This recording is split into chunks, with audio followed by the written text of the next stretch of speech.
Okay, so Pat, thank you very much for coming into AskFans TV. Absolute pleasure. Pleasure to meet you, and well done.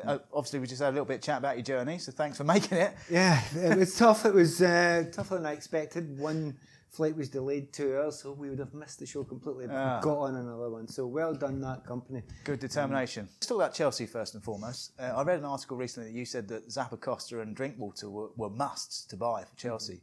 Can you elaborate a little bit more on that? Well, I had a look. Some of the time when you look at a squad, everyone thinks, and I kind of, what's our first 11? It's kind of not that way. It's much more complicated than that. Usually it's in groups of players that you need that can fit in. And if you're light in one area, then you're stuffed, because that's the area where we get problems. You'll either get suspensions or injuries. Yeah. And I really felt that players like Azpilicueta, look, he can cover you at centre-back, right attacking wing-back. He could maybe even do a job sitting midfield. David Luiz, the same. He can play centre-back anywhere. He can step into midfield. So these are like two players, but they were still slightly short in a couple of areas. And it was right attacking wing-back area where they needed something else from Moses. And they've got that with Zappa Costa. And obviously in the centre midfield area, there's new players there. And it may well be that Bakayoko struggles a little bit now and again because he's getting used to the game. So you needed someone like Drinkwater who you thought, well, he'll go and do a job. And apparently Drinkwater and Kante did quite well once together. So I hear anyway. Yeah, so I think they won a Premier League, mate. I think you might be right there. Exactly, so yeah, but do you think, it was a good decision. Do you think Drinkwater's going to start, though? Because I think that's quite a brave move. Obviously, it's a massive move for him to go from Leicester to Chelsea. But to get into that starting 11 might prove a bit tricky for him. Do I think he'll start? No. Not a chance. No. If you look at the standard, I mean, he will start some games, that's the point, but he's not going to be the first choice. Bakayoko alongside Kante is their first choice in away games. Yeah. In home games, the temptation is to go with Fabregas back there alongside Kante, because you probably only need one guy back there. But if it's an away game, that's the home games. In away games, you need tougher players, and Drinkwater might get a few more games there. So it's interesting with Costa, but the one thing to keep in mind, and everyone forgets this, he will not stick with 3-4-3. Right. Everyone talks about Conte, the way he does it, and he's just a 3-4-3 man. Now, I know the people that are listening to this are absolutely football fans and know what they're talking about and have done a little bit of studying of football. He wasn't a 3-4-3 man when he was at Juve, or even all the time with the Italian national squad. Right. He played the players that suited the system for a period of time. Now, he did it at Chelsea for last season and hardly ever changed it. It's because it worked all the time. Why change it? Yeah. When it needs changing, he'll change it. Yeah, but that's an interesting situation. So when they go away from home, especially Champions League, because Champions League's coming up now, starting, a big game against Qarabag, whoever you pronounce it. Do you think he'll change his tactics in the Champions League, though? Again, home and away. There's no need to really adapt the actual tactics until it starts to fail. Yeah. I think at heart, when you look at him closely, he wants to play two up front. That's what he really wants to play. Now, there's lots of different ways. You can 3-5-2s. When he was at Juve, he had Pirlo playing there, so I adapted it completely to just have Pirlo sitting in and spraying it. And he could get Fabregas doing that sort of thing. So he's got all these different options. And I'm kind of happy about that, because I almost take it back to day one as in Arsene Wenger. Arsene Wenger changes everything when he comes in. People were playing these same boring systems all the time. And then there was an adaptation and a different look at things. And I really liked that. But in the last couple of years there, I thought it got a bit stale. Everyone starts doing 4-2-3-1, and you're thinking, yeah, we get that. Could you try thinking out the box a bit? And no one did for quite a period of time, because it worked so well with Barca. No one did for quite a period of time. But this has come in, the 3-4-3 that he's tried, and now everyone, you look at Man City, they're playing a different way. You look at Man United, well, they'll be back to the 4-2-3-1, but a different way from Man City and a different way from Chelsea. And isn't it great now that finally we've got, not watching homogenous sides playing against each other all the time? Yeah, there was a phase when basically, when I worked at Liverpool, I was part of Liverpool's backroom staff, every team played 4-4-2, and every team played the Arrigo-Sacchi way. So basically, everyone had banks of four, and they went the whole side, the midfield of four, all went across together, back four all went across together, and they just pressed them in a certain position. That doesn't really happen anymore because of the flexibility of the players. You're right, even at that time, which was fairly recent, I played long before that, and I used to think, why are you playing in these banks? Because I'm going to just play in between them. Yeah.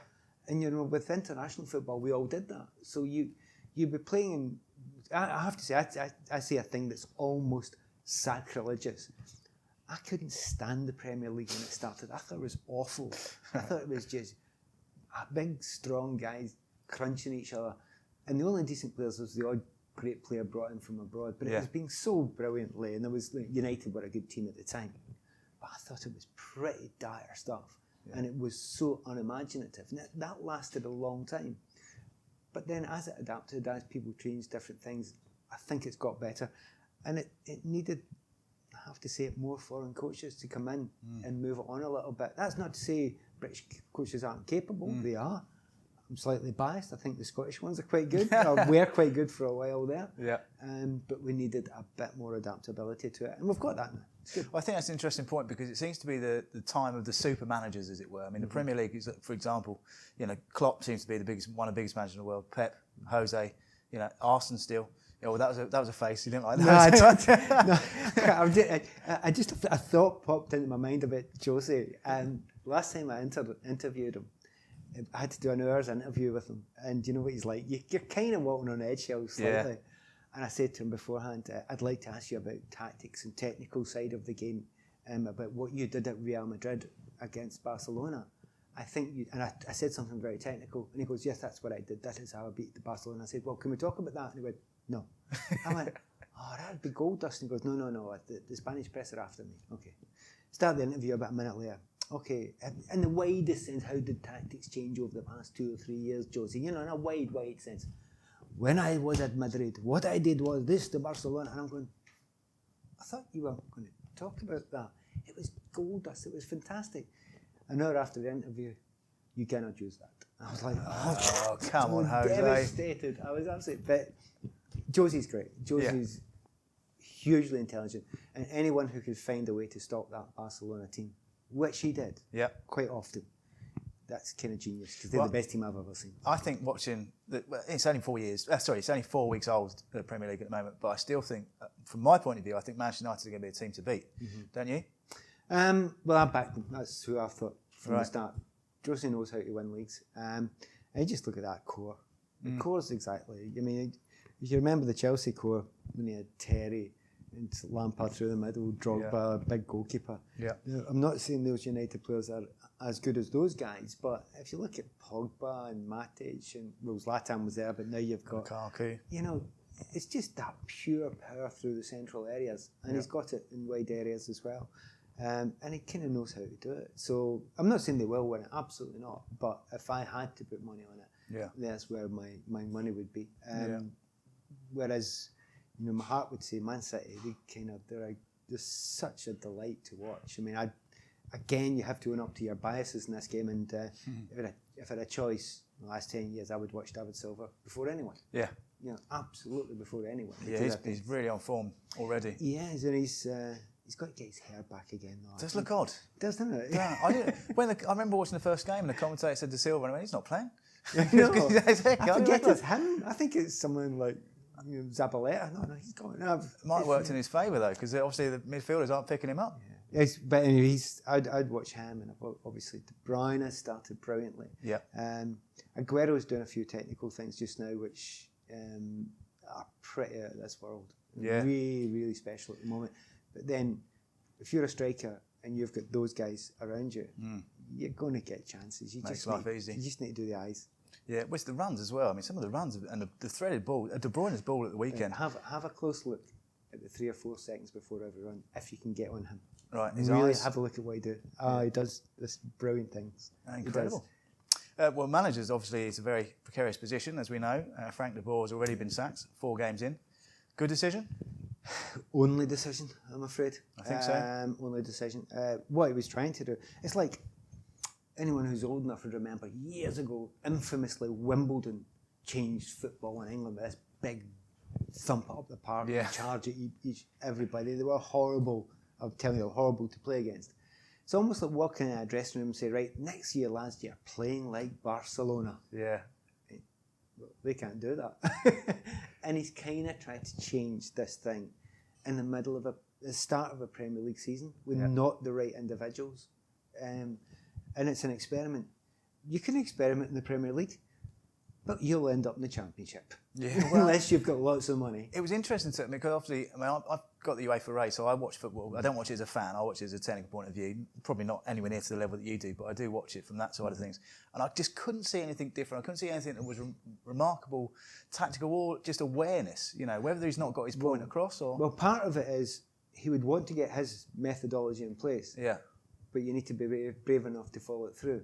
Now, if you see as a manager or a coach this isn't working, and then you revert back to what was there before, they all think, you don't know what you're doing. Right.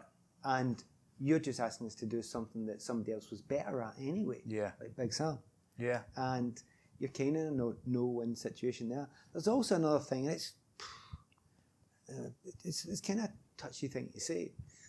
The Dutch coaches, they kind of know their mind, and they know one thing for sure, that they're right and everybody else is wrong. Yeah. Now, that's true. Yeah. True. Well, Van Gaal's a classic example of that. Classic example of it, and they just absolutely know it.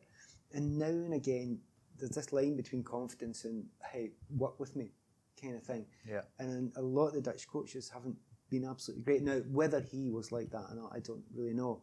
But it's quite clear that, you know, the players hadn't bought into it. The upper management had talked to some of the players and they said, no, this is not happening. So if you're going to sack a manager, the horrible thing is you better do it earlier, sooner rather than later. More of a choice, yeah. So do you think Hodgson's a good selection?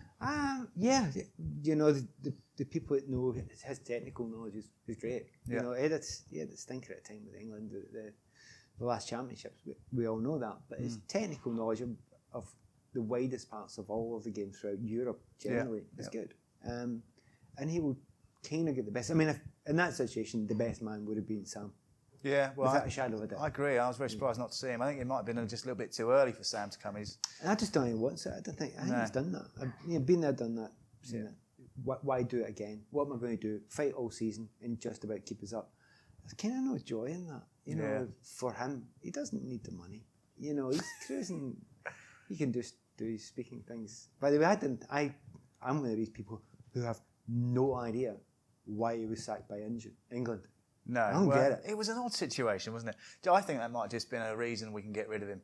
There might have been something that we didn't know about, and they've gone, that will do. We'll just get rid of him for that. Possibly the only thing that was, of all the things that were aimed at him, the speaking engagement, he was going to pass it through the FA. He done everything right.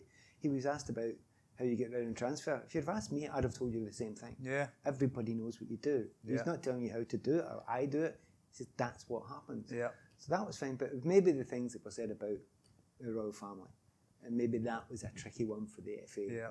And was that sackable, or did that just need an apology? I don't know. Anyway, it's gone now. I don't think Sam's crying himself to sleep every night. No, well, I heard his wife just wanted to go back up north, so I think it could have simply been. Sometimes, see with football, everyone thinks that you deal with football people and they're all massively intelligent and they're kind of know-all brains of these managers. Sometimes it's a really simplest thing, you know.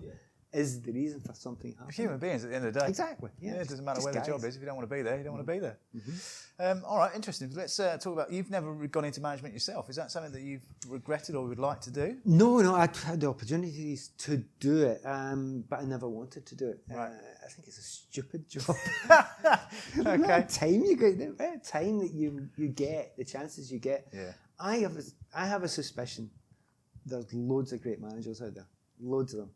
But only if you get the right opportunity. Yeah. So if you ask a lot of people, if I say, go and take over Man City right now, on you go, and I'm going to give you hundreds of millions of pounds, I reckon you'll do a good job. I reckon you'll be all right. And I reckon there's a lot of people who do an extremely good job with a number of these clubs. Now, I'm not saying it's easy, but there are good technical people out there, right? But you've got to be lucky. You've got to get the right job, the right time. And generally, most people don't get it, and it's so short-lived. Also, I quite like my family, and I kind of want to, because if you do it, you've got to do it 24/7. Yeah, well, you have to move as well. I mean, I managed in Singapore, so I pretty much uprooted from my life in Liverpool, where I was living at the time. It's a slightly different life over in Singapore. Although I love Singapore. I have to say, I spent a month there a number of years ago, and I loved it anyway. Yeah, no, I loved it. Yeah, but you do need to go and chase it, and you need to love it to a certain level. So I ended up being a chief executive. Club. So I was player chief exec up at Motherwell for a while. And I liked the business side, and I found that side in the marketing and my studies, my degree that I'd been doing before I played football, all fitted in quite well with that sort of stuff. Mm-hmm. But then people were asking me to go and talk about it on the telly and the radio. To be honest, what's not to like? Yeah, it's great. I say easy. I don't do it. I make light of it, but in actual fact, I try and take it very seriously, and that I do try and make it quite technical in a sort of way of, I want to tell people something you might not have seen yourself. Yeah, well, one thing I was going to say to you, I think, is you're very meticulous in your punditry as well. It's not just a question of commentating on what you see. You are trying to put something across that people can't see. There's no right and wrong way to do it. I mean, there are plenty of people out there who are just there to get a headline and shout, and he's terrible, he's awful, what was he thinking? Yeah. And it's fine, and it's great for Twitter, and that's good. Everyone's got their own little area where they're interested in. And mine's is, I think there's a lot of football fans out there that are mad keen on the statistical side of it, the integral knowledge of it. And if you get an ex-player on to talk about football, I think you want insight. Yeah. Okay, you want an argument as well. Maybe you do. And lots of people do. But in actual fact, if it's not insight you want, well, go and get somebody else on who say something else. They'll be better than the footballer because they're not trained in media. Yeah. So that was always been my thought. I'm very specific about the wording. Not tell people something they don't know. That's wrong. Mm-hmm. Try and tell people something they might not know or might not have seen, or show something like that. For me, the reason why I like it is because when someone does that to me, I'm impressed. Yeah, good point. No, it's interesting you say it, because I'm definitely going to look back at that clip of the ball from De Bruyne. Yeah, well, there's lots of interesting things. I mean, a recent one, I was trying to figure out why there has never been a number 10, an English number 10. Right. You think about it. All the players that play in the number 10 position, De Bruyne, Silva, Mata, go back to Zola. Yeah. Excuse me? Where's the English one? I suppose the closest we've maybe ever had was if you put Hoddle there, push Hoddle forward. Possibly, yeah. Yeah. It's a long time ago. Yeah, Gaza, I would argue, is the last one. Yeah, Gaza probably. I would say Gaza the last one. Rooney could have been. Yeah. But wasn't, because he wasn't played in that position. No. So, but and I don't think there's a lack of ability in the English/British game. So you've got to find out why. And I think there's lots of reasons. That might be down from going from the grassroots level in terms of the coaching. We don't tend to coach number 10s here. We tend to coach how it works as a centre forward. Yeah. Oddly enough, name drop. Ozzy Ardiles said to me that was the problem. Yeah. I actually asked him a question. I said, Ozzy, why did they not produce number 10s in England? And it was about 3 minutes later he stopped laughing. Thanks, Ozzy. We're quite proud of our game over here. Yeah. And it was a cultural thing. Yeah. Everything's built around it in the Spanish countries and the South American countries. But an interesting area. So there's lots of football's a fantastically interesting game. It's a lovely game to look at, talk about, try and understand, debate, etc. Manage. That's the one that I never fancied. That sounds horrible to me. So what do you make of Diego Costa's behaviour the last couple of months? Diego Costa's an extraordinarily unusual guy. Again, from the outside, he looks like, well, apart from looking like Desperate Dan, he actually looks like one of these guys who's intense and deep and all the rest of it. He's just a big daft boy. Him and Louise together are hilarious. They are absolutely hilarious. And he's just got uptight about his situation. He shouldn't have behaved the way he did. In simple terms, okay, he's been told that he has to go, but you're under contract, mate. And I don't know about the rest is in the rest of the world. Yeah. Do you know, if I'm paid a wage, and I know my boss doesn't like me, but you're paying me every week, I'll still come in. And do you know what? For my pride, I will still give the best that I've got. Now, there's plenty of managers, quite a few managers I played under in my career. I know they weren't madly impressed with me, thought I was a dangerous intellectual because I once read a book. Actually, I wrote one. So, but it didn't matter. Yeah. You have to go in and do your best because you're not working for him. You're working for yourself. You're working for the fans who are paying the money.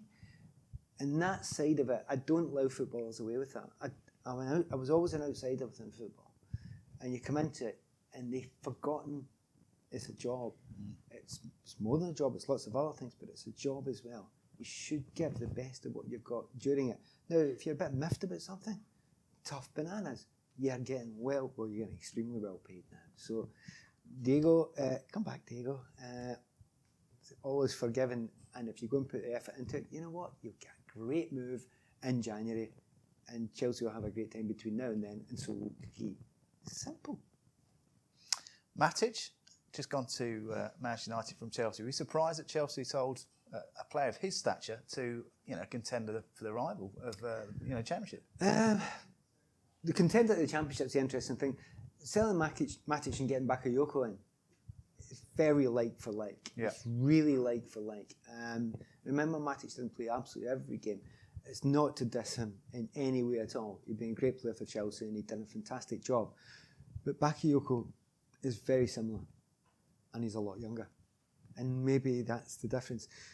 How long is Matic going to keep on doing it for? To that level, I don't know. 2 or 3 years maybe in the hurly-burly that is Premier League and Champions League. Bakayoko, he could be there. If he is as good, and certainly so far he's shown he's got the power. I don't know about the ultimate ability, but the power. Then you've actually got the same guy for the same money, or probably less. You've made a profit, and you've got 4 more years, and they'll have a resale value. That's called business. Yeah. And Chelsea are quite good at it. You might have noticed. Have a look at what they do with their youth development. There was a long time, it's really quite funny listening to people saying, oh, it's terrible, all those young players coming through, and they never give them a chance. And then you're thinking, you're not quite getting this here, are you? It's a phenomenal business. And it doesn't matter if they play for Chelsea, or if they play for Watford, or if they play for Bournemouth, or they play for... It doesn't matter. If they're developing good players that can play Premier League football, so what? They're making a profit out of it. Well done then. And the thing I always say to Chelsea fans, any Chelsea fans listening, they get a bit miffed because they want these young players to come through. It's a series of jumps. Under 21s or whatever youth to the first team. That's not one jump. Yeah. That's about 18 different jumps. It's huge. As you know, it's massive. And it means a jump that's lower league, it's sometimes abroad. And then if you're really, really good, you might get a game for another Premier League team. But if you're going to get any Chelsea or Man City or Man United first team, there's still about 6 more jumps to go yet. You're miles away from it still. So with the transfer deadline then, that's just been moved to the start of the season. Do you think that's a good idea? It's got its dangers. I don't know if you remember. Do you know why the transfer deadline was brought in? Everyone seems to have forgotten this in the midst of time, right? It was brought in for one simple reason: to stop clubs spending too much money. Oh. That worked, didn't it? That's backfired somewhat, isn't it? It's mental. That was why it was brought in, because people were splurging at the wrong times, and it's made sure it was all concertina. Now, in actual fact, the downside is they have to be all together throughout Europe for it to work perfectly. But yes, it can work well for the English clubs because they have so much money that the 2 weeks that Spain will now be open, or 1 week or 2 weeks that Spain will now be open, that England isn't. Yeah. English clubs can just say, no, sorry, not interested, we're not selling. It doesn't matter if you're Alexis Sanchez or whoever and you start walking about, or Coutinho or whatever, it doesn't matter. We're keeping you. Now, in actual fact, if they didn't have that buffer of that finance, this would be a bit of a disaster for the Premier League, or some of the teams in it. As it is, no. Right. It's going to work. It's going to be fine. Are you convinced by Koeman's Everton? God, if you asked me that 2 or 3 weeks ago, you might have got a different answer. Especially after the weekend just gone, hey? Yeah. To be fair, I was really poor against Spurs. I was at the Chelsea-Everton game, which is the most painful game of the season every year for me. My 2 former clubs, I'm really passionate like both of them. Both fans were really nice to me. But the distance between Chelsea and Everton in that game was pretty extraordinary. And it would appear the distance between Spurs and Everton was pretty extraordinary too. And I thought they'd be much closer this season. I mean, like a lot of people, I thought 7th last year, Everton could make the jump. But in actual fact, it's not looked great yet. Now, a number of the players they have brought in haven't settled in yet. Yeah. But I think the world and his little brother knows, and little sister, let's be real on here, absolutely knows they need a striker. Yeah. They need a centre forward, not a Lukaku. They don't need a Lukaku. They need a striker who the rest of it can work around. So if you get a world-class player, and I'm absolutely comfortably saying world-class player like Gylfi Sigurdsson, he needs to have someone to pass it to. Yeah. It's not going to be Wayne Rooney. Yeah, really hasn't got the legs anymore. No, he's not got the legs anymore. Yeah. 100% hasn't got the legs anymore. Yeah. Can't even run away from a cameraman. Well done, you kept a straight face there. No, but I don't think they can get as far forward as I hoped they would without centre forward. They've made a mistake there. Who would they buy? If you were Everton's manager, who would you go for? I would have, if I was them, I would have wanted to get Llorente. Right. Would have been perfect because that was a perfect.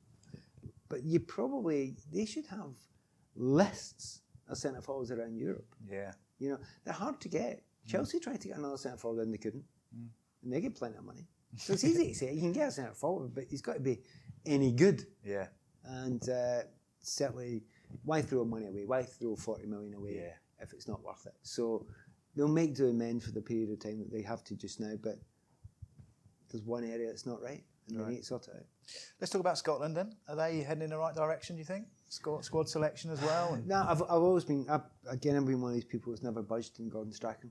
He's the best we've got. Yeah, I agree, in Scotland, yeah. So, and if you're in Scotland, it's, you know, if Scotland lose, it's the end of the world, and we need to sack him, and there's banner headlines, and if we win the next game, he's quite reverse, you know, he's the new messiah.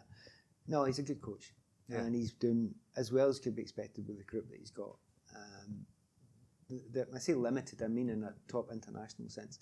Scotland have got one major problem, and they've had it for quite a long time now. Last time we didn't qualify, we could beat Belgium at Hampden for many years, 2 decades ago now. And then we dropped down the pots into pot 4. Now, in the old days, we were pot 2. Right. So we had 2 lesser teams below us. We're now in pot 4. We end up getting at least 2 and sometimes 3 really good teams drawn out the pot before us. Yeah. So it's much harder. Yeah. And the only thing that kind of argues against it, every year I'm not kind of anti-English because I've spent my life here and I've lived here for almost as long as I've lived in Scotland. But I always used to say, England always get an easier group than us. It's not fair. We're in the same group this time, so I can't say That's what I was laughing at. Yeah. Stuffed by that one. Yeah. Do you think it's a lack of, so with the internationals in Scotland's team, a lot of them don't get the chance to play in Champions League and Europe, really? I don't know if that's it.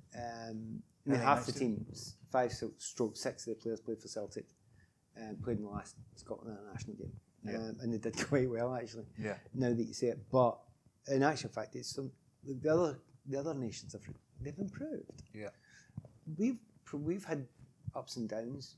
I think it was probably a golden-ish era in the 70s and a bit of the 80s, you know. But after that, we're producing good players. Yeah. They're okay. They're good players. But they're not Premier League or top Premier League players all the time. But then I would argue England aren't producing that many Premier League players anymore either. It's just that it's the World League. Everyone else has improved. Every country around Europe has improved. Scotland may have stood still. Right. Okay. You know, as much as anything. Final question then. Who, apart from De Silva, because we already spoke about him, who in the Premier League, after the 4 games that we've had so far, has impressed you the most? Well, there's been quite a few actually. Morata was great, number 1, but I kind of knew would be. Lukaku probably, because I'm one of his biggest critics. Right.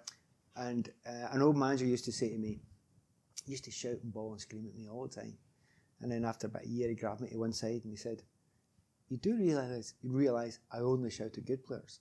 So there's no point shouting at bad players. They can't help it." All right. And I feel that way about Lukaku. Okay. You've got everything, mate. You've got everything to be one of the best strikers in the world and one of the most famous. And you need to add a little bit more work rate to your game. And all the time watching at Everton, he's a guy that you watch him a match of the day of Sky Sports goals and he looks like the best player you've ever seen. And then you go and watch him in person and you think, are you going to move? Yeah. He's went to United, he's moving. They've got to make him move, yeah. He's getting it in there. And you just think, Mourinho's got inside his head. Yeah. You know, in a way, Mourinho's got inside his head by selling him originally. Yeah. Get rid of him originally. Yeah. As if to say, you better do this. Yeah. And I have to say, for all the years at Chelsea and at Everton, sometimes out on loan, he's scoring all the goals, and I was still saying, do better, mate. Do better. And it might have sounded as if I had a real downer on him. Actually, no. I only moan like that at good players. Yeah. Because I think they can do better. Fantastic. Well, Pat, thank you very much for coming in. Absolute pleasure. Pleasure to talk to you. And hopefully we'll see you again. Anytime. Thanks.